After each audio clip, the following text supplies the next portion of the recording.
Isang mapagpalang araw po sa ating lahat mga kapatid. Sa video ito ay ating ibabahagi ay ang tungkol sa bulaklak ng amorsiko. Ano kayang bisa o bertud sa taong marunong gumamit nito? Yan ang ating aalamin sa video ito.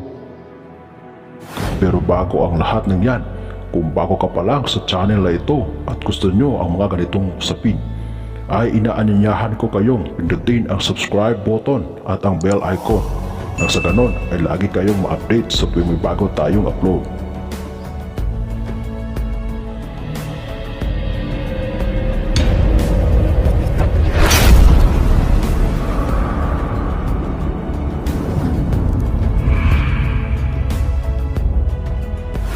Ang amorsiko ay isang uri ng halamang damo na makikita lamang natin sa paligid.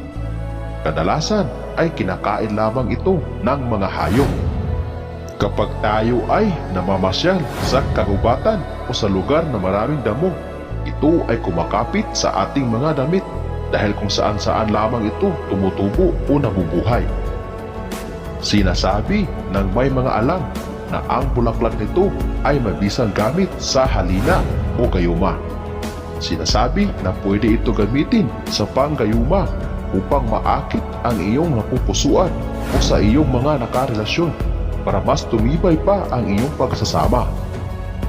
Ayon sa mga nakakaalam, ito ay magaling sa negosyo o pampaswerte dahil ito ay may kakayahan na makaakit ng customers o may kakayahang mahalina ang mga tao.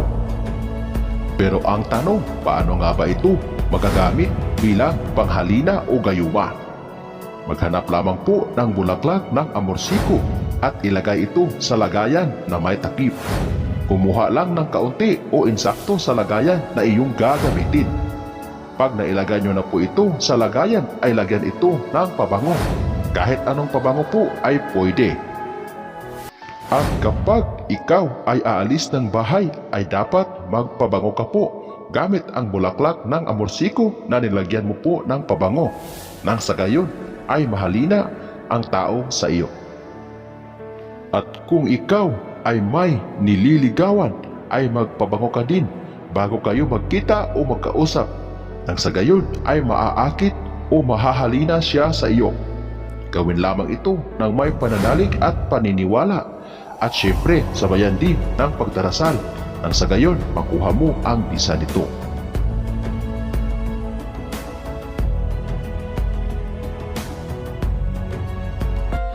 Laging pagkatandaan na ang videong ito ay gabay lamang.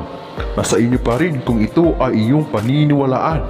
Nasa atin pa rin ang pasya, kaya kailangan pa rin nating magsikap at sabayan ng pagdarasal para tayo ay gabayan asertihin sa ating buhay. Hanggang dito na lamang ang ating kalaman para sa araw na ito. Muli, maraming salamat sa inyong walang sawang panonood. God bless us all.